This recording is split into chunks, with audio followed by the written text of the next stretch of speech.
So in the previous few lectures we discussed, maybe a previous couple of lectures we discussed the bandwidth efficiency of binary modulation schemes, and uh, we saw that frequency shift keying, binary frequency shift keying was the poorest among the three in terms of bandwidth efficiency. Now we can extend this discussion we can extend this in a qualitative manner without going into the mathematical rigors. We can extend this discussion of bandwidth efficiency in a qualitative manner to the other higher modulation schemes, namely the multi-level M-ary, M-ary Psk and M-ary Fsk.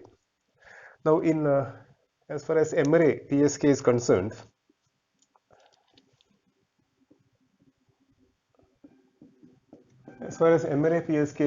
we know that the symbol duration is Ts. So the bandwidth will be approximately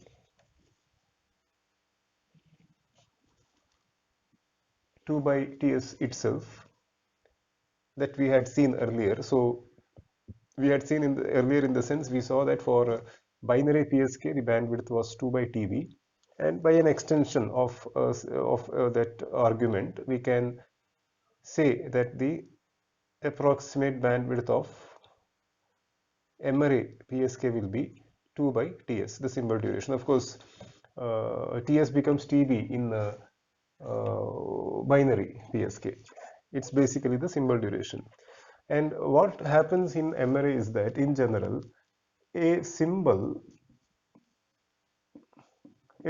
carries log m to the base 2 bits. So in case if m is equal to 2, then a symbol carries 1 bit. That is the binary Fsk, which we have been discussing, which we discussed earlier. So in the case of binary Psk, so to say, in the case of M-ary in general, there are log m to the base 2 bits per symbol. So if m is equal to 4, you have 2 bits per symbol, and if m is equal to 8, you have 3 bits per symbol. So what happens now is that when you calculate the bandwidth efficiency of M-ary Psk, when you calculate the bandwidth efficiency, you know that it is the bit rate divided by the bandwidth. Now the bit rate here becomes, since the symbol rate is that is the baud rate is 1 by Ts, and each symbol carries log m to the base 2 bits, we can write the bit rate to be log m to the base 2 divided by Ts. This is the bit rate, and that when you divide by the bandwidth, you get this as the result, which is nothing but log m to the base 2 divided by 2. So many bits per second per hertz. That becomes the bandwidth efficiency. So you can see that there is definitely an improvement in bandwidth efficiency compared to binary Psk, because if you put m as equal to 2, you see that the bandwidth efficiency is 50%, which we saw earlier. If m is equal to 4, you can see that the bandwidth efficiency becomes 100%. So m is equal to 4, you get 2 raised to 2, m as 2 raised to 2, you get 2 by 2, which will be 100%. So bandwidth efficiency becomes 100%. And you can see for subsequent increase of m, there is an increase in bandwidth efficiency.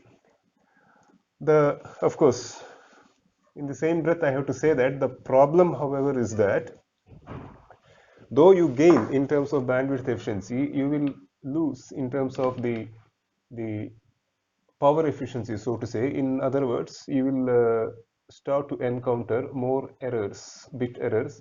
The bit error rate will go up as you save the bandwidth.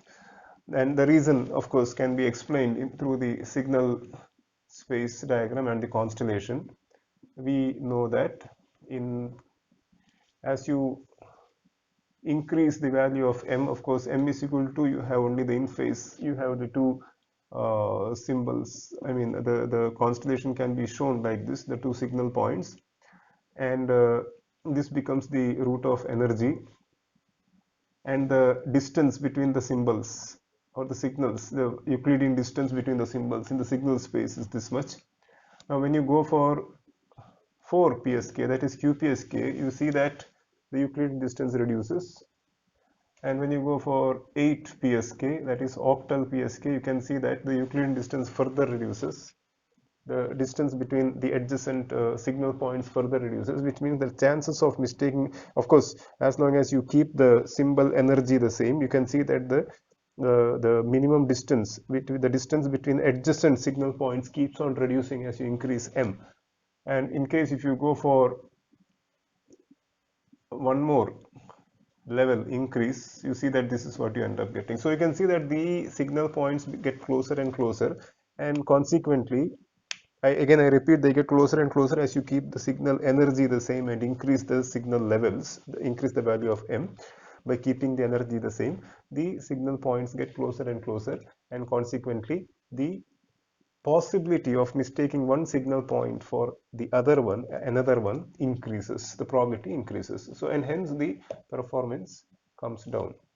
There is a reduction in the performance as you increase the bandwidth efficiency by increasing m, as long as you keep the signal energy the same. So there is a price you pay when you save in terms of bandwidth. There is a price you pay. You have you should be ready to either sacrifice the power efficiency or adjust with more number of errors.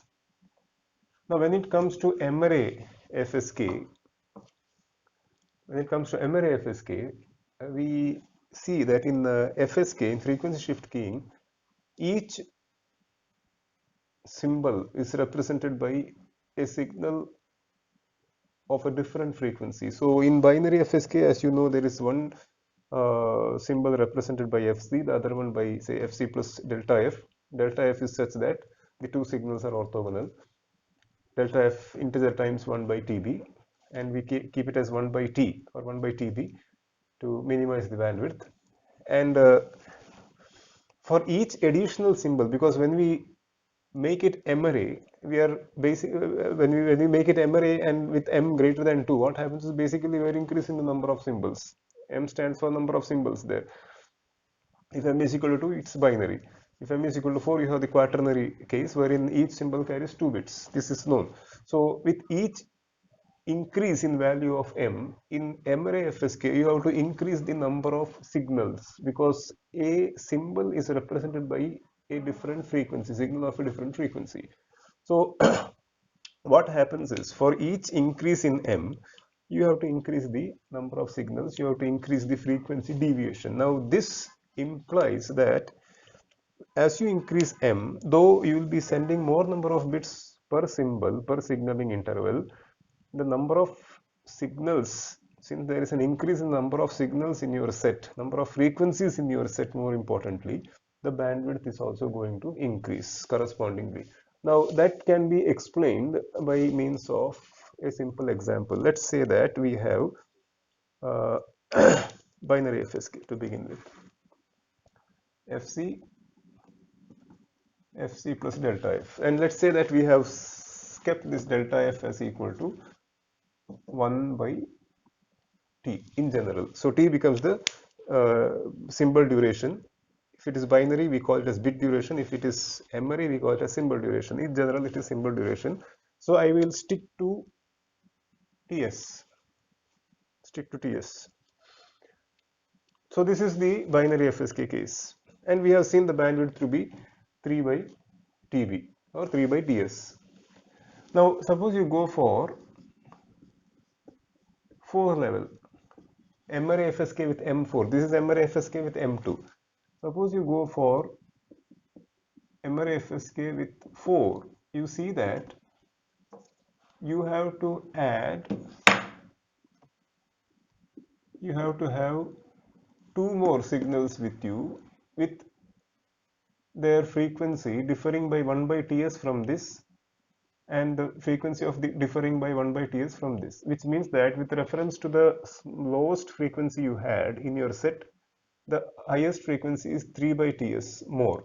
So Fc to Fc plus 3 by Ts you need to have. Now suppose you go for 8, M-ary Fsk with M8, you will have Fc plus 1 by Ts, Fc plus 2 by Ts, Fc plus 3 by Ts, and Fc plus 4 by Ts, Fc plus 5 by Ts, Fc plus 6 by Ts, Fc plus 7 by Ts, 1, 2, 3, 4, 5, 6, 7, 8. So you can see that you are further increasing the range of frequencies which you have.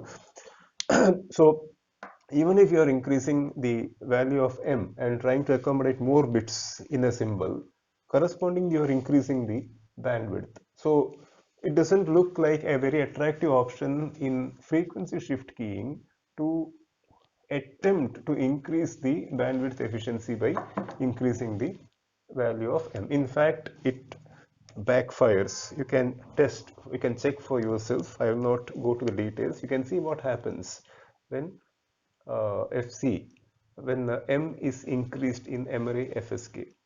So the bandwidth efficiency for M-ary Fsk can be expressed as log m to the base 2 by Ts, which is the bit rate. That doesn't change because each symbol carries log m to the base 2 bits.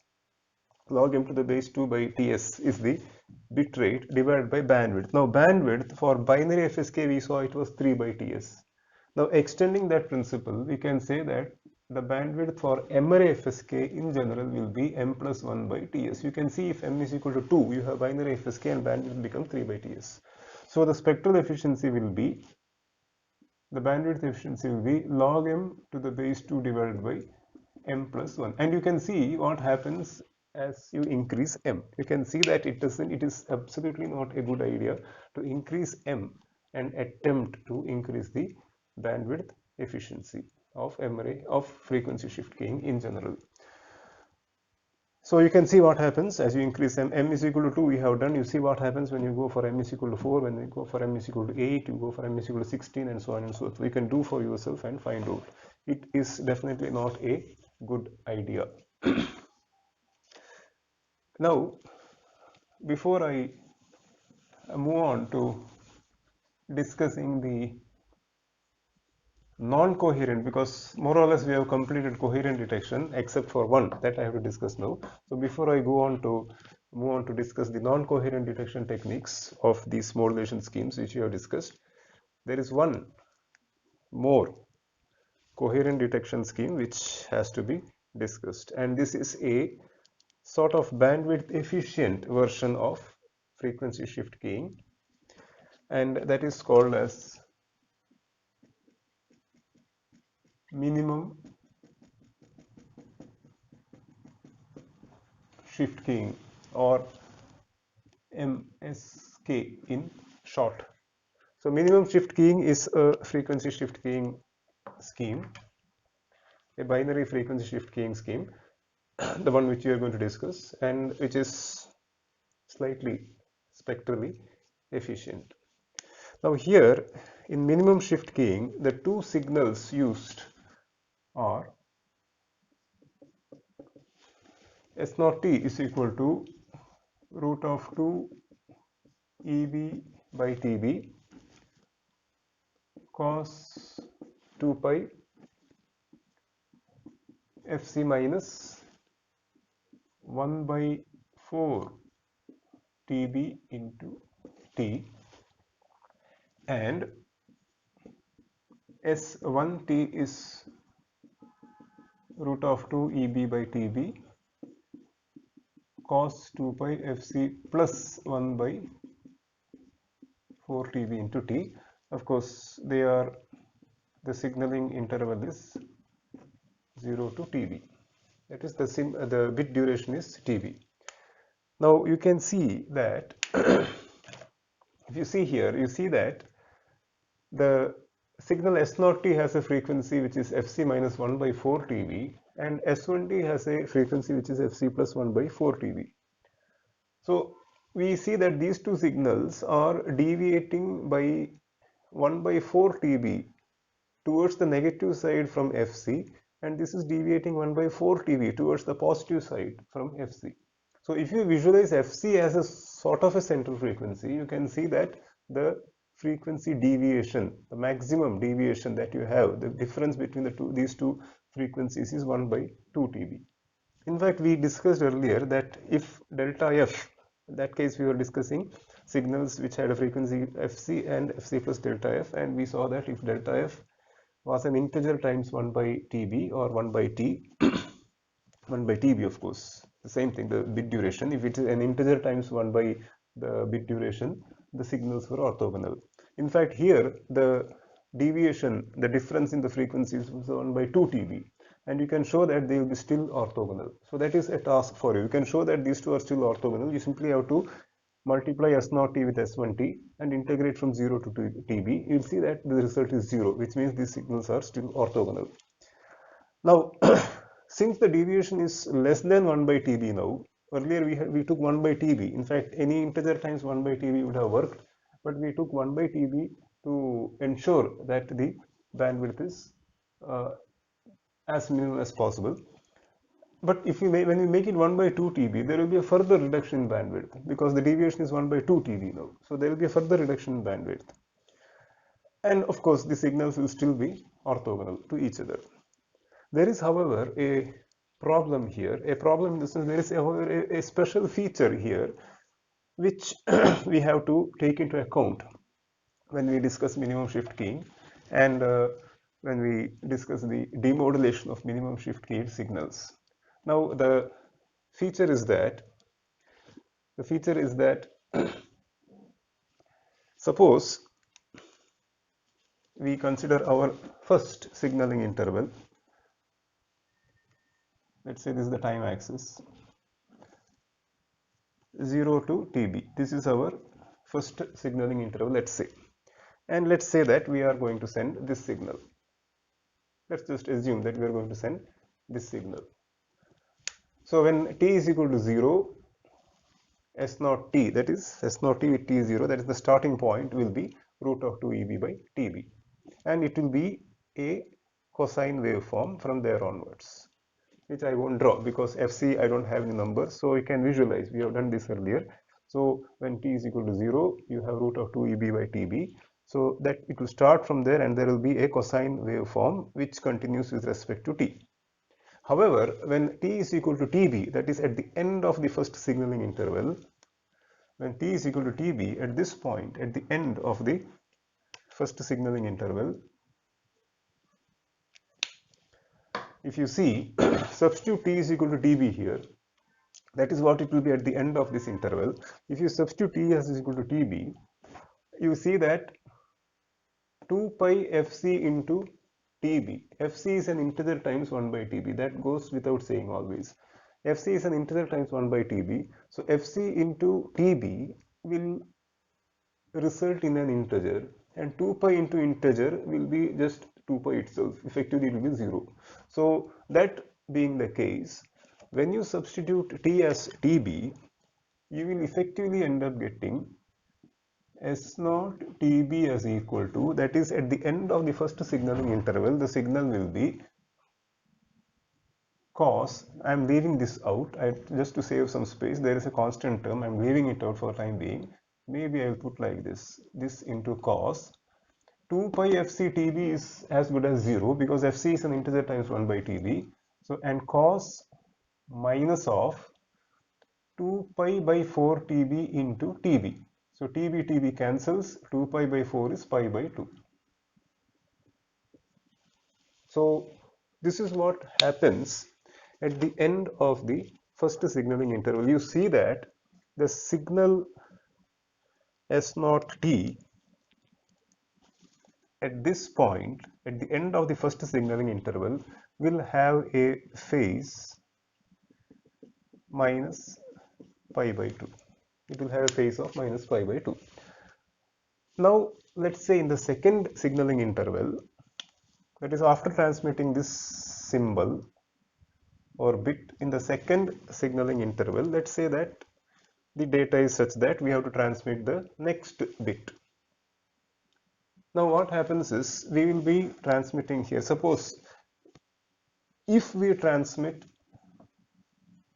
S1 t minus TB, that means the same, this signal over here, because I said as per the data we may have to transmit this in the second signaling interval.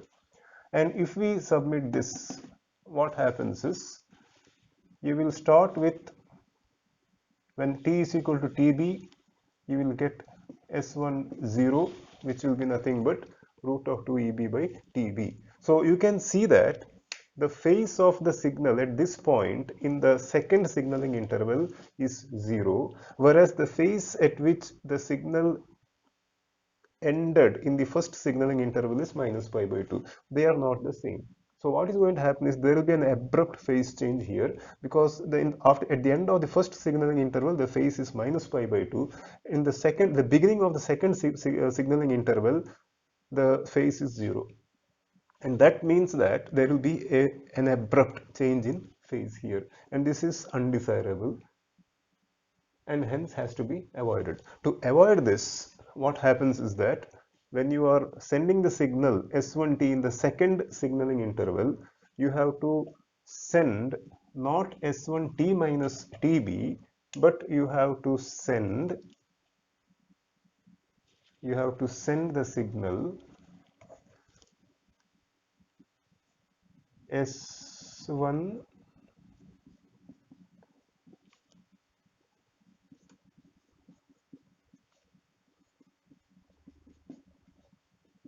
S1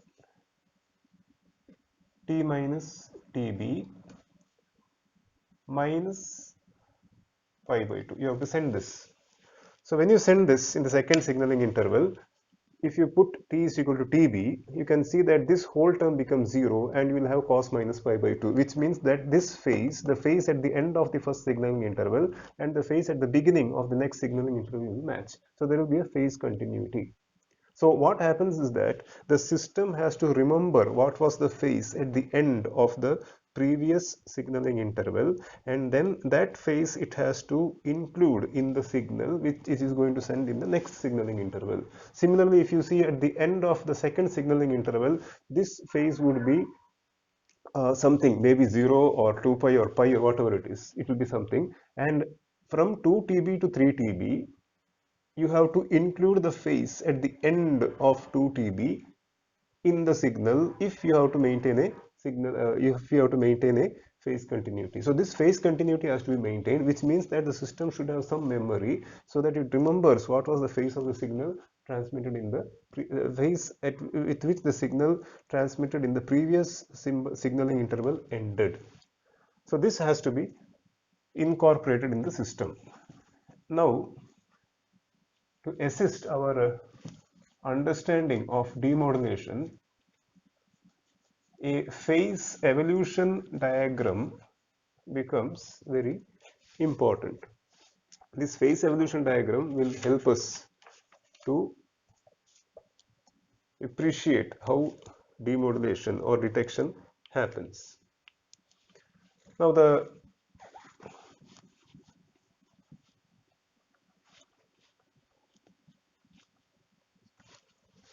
signals are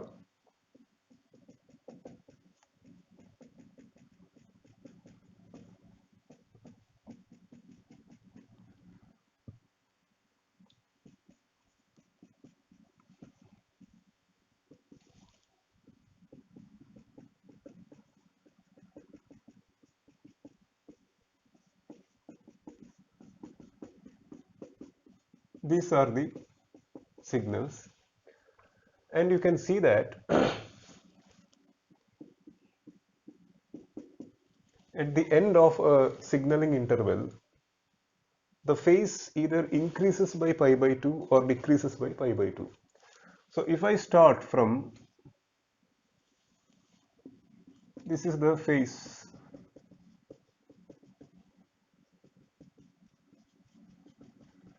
evolution, t is equal to 0, tb, 2 tb, 3 tb, 4 tb, probably I'll go up to 5 tb. So if I start from t is equal to 0 and if I try to track how the phase evolves, now the first signal is either this or this. It's one of these two signals. The first signal is either this or this.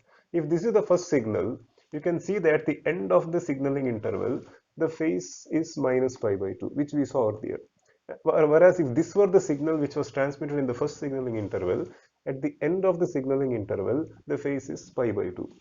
So the phase starting from 0, so assuming that the phase started with 0, everything started with the phase 0, your phase either increases by pi by 2, phase either increases by pi by 2 if this were the signal, or decreases by pi by 2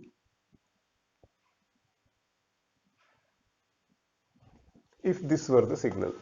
These are the only two possibilities. Now once you reach TB, again what happens is, in the next signaling interval, the phase could either decrease by pi by 2 or increase by pi by 2. You can see what happens in the next signal. If you suppose this was transmitted, and since we are keeping track of the phase, you can see that when the phase increases or decreases by pi by 2, you either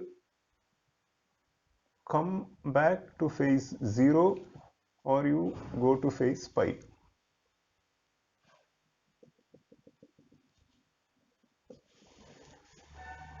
So from this point, if you go to phase pi, this signal was transmitted.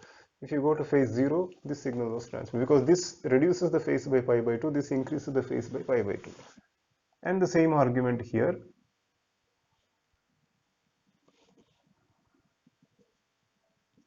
Minus pi. And then of course, from this point onwards, you have now totally 6 possibilities. Phase reduces by pi by 2, or increases by pi by 2, reduces by pi by 2, and over here increases by pi by 2, and this is from this point an increase in pi by 2, decrease is shown here, increase in pi by 2.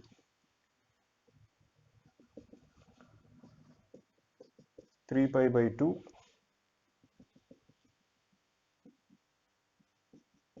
minus 3 pi by 2. And then of course continues, the same pattern continues, and this is how the phase evolves. This diagram is very useful. This understanding of this phase evolution is very useful when we discuss the detection. And what we see is that, if you have observed this carefully, what we see is that for even multiples of TB, at small t is equal to even multiples of TB, at small t is equal to even multiples of TB, the phase is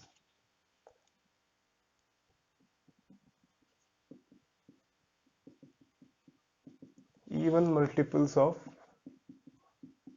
TB. When small t is even multiples of TB, we see that the phase is either 0, or you can see that the phase is either 0 or plus or minus pi modulo 2 pi. So you can see that at 2b, for example, it's either plus or minus pi or 0. If you go to 4b, you can see that this being 2 pi, you can take it as 0 modulo 2 pi. So again, you can see that it's either plus or minus pi plus or minus pi, or 0 modulo 2 pi. And for odd multiples, that means these points, for odd multiples of TB, if you look at the odd multiples of TB, at such points of such values of small t, which is odd multiples, that is at such time instants which are odd multiples of TB, or at the end of the odd numbered bits, if you say,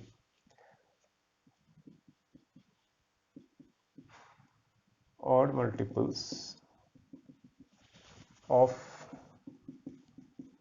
TB, you see that the phase is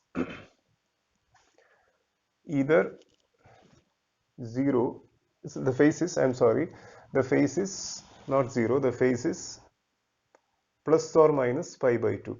You can see here it is plus or minus pi by 2. These are, if you look at modulo 2 pi, these become plus or minus pi by 2.